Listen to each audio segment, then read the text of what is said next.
ഒരു സാധാരണ ഷർട്ടും മുണ്ടുവിട്ട് ക്ഷീണിച്ച് നരച്ച താടിയും മുടിയുമായിട്ട് 80 വയസ്സൊക്കെ പ്രായം തോന്നിക്കുന്ന ഒരു വൃദ്ധൻ കടത്തെണ്ണയിലോ റെയിൽവേ സ്റ്റേഷനിലൊക്കെ കിടന്നുറങ്ങുന്നത് കണ്ടാലും അദ്ദേഹത്തെ നിസ്സാരനായിട്ട് കാണരുത്. കാരണം അത് ചിലപ്പോൾ പത്മശ്രീ ജേതാവായ American government man of the millennium എന്ന ബഹുമതി നൽകി ആദരിച്ച സൂപ്പർ സ്റ്റാർ രജനീകാന്ത് തന്റെ പിതാവായിട്ട് ദത്തെടുത്ത കല്യാണ സുന്ദരമായിരിക്കാം.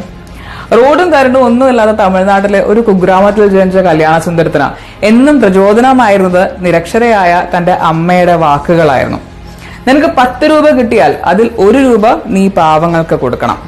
എന്നും സന്തോഷമായിട്ട് ഇരിക്കണം എന്ന ആഗ്രഹം ഉണ്ടെങ്കിൽ അത്യാഗ്രഹം ദൂരെ മാറ്റി നിർത്തണം. ഇതൊക്കെ കേട്ടാണ് ആ മകൻ വളർന്നത്.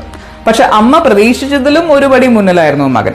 14 വയസ്സ് മുതൽ തന്നെ മകൻ സ്വരുക്കൂട്ടി വെച്ചിരുന്ന പണമൊക്കെ ഉപയോഗിച്ചിരുന്നത് കൂടെ പഠിക്കുന്ന പാവപ്പെട്ട കൂട്ടുകാരുടെ ഫീസ് അടയ്ക്കാനായിട്ടായിരുന്നു. സാഹിത്യത്തിലും ചരിത്രത്തിലും ബിരുദാനന്തര ബിരുദം എടുത്തതോ ലൈബ്രറി സയൻസിൽ ഗോൾഡ് മെഡലിസ്റ്റ് ആയതോ സെൻട്രൽ ഗവൺമെന്റിന്റെ ബെസ്റ്റ് ലൈബ്രറിയൻ അവാർഡ് കിട്ടിയതോ ഇതൊന്നുമല്ല കല്യാണ സുന്ദരത്തെ മറ്റുള്ളവരിൽ നിന്ന് വ്യത്യസ്തനാക്കുന്നത്. തനിക്കുള്ള സർവ്വസമ്പത്തും പാവങ്ങൾക്കായിട്ട് വീതിച്ചു നൽകിയ ലോകത്തെ ആദ്യ വ്യക്തിയും ഏക വ്യക്തിയും എന്ന ബഹുമതിയാണ്.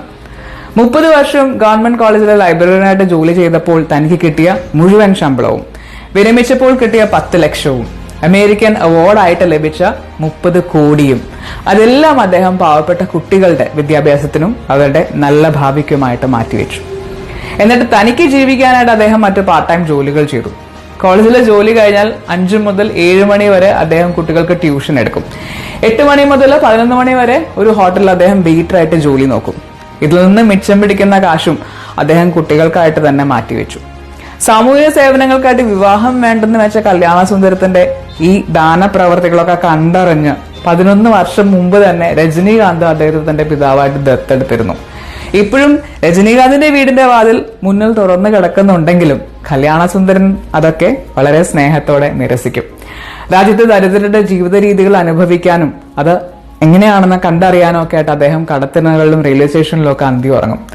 കാരുണ്യത്തിന്റെ മൂർത്തി രൂപമായ കല്യാണ സുന്ദരത്തെ യുണൈറ്റഡ് നേഷൻസ് വിശേഷിപ്പിക്കുന്നത് one of the most outstanding people of 20th century എന്നാണ്. Noblest person of the world എന്ന ബഹുമതി നൽകി കേംബ്രിഡ്ജ് അദ്ദേഹത്തെ ആദരിച്ചു. മുൻ US പ്രസിഡന്റ് ബിൽ ക്ലിന്റന്റെ ഇന്ത്യ സന്ദർശന വേളയിൽ അദ്ദേഹം കാണാൻ ആഗ്രഹം പ്രകടിപ്പിച്ച 2 വ്യക്തികളിൽ ഒരാൾ കല്യാണ സുന്ദരമായിരുന്നു.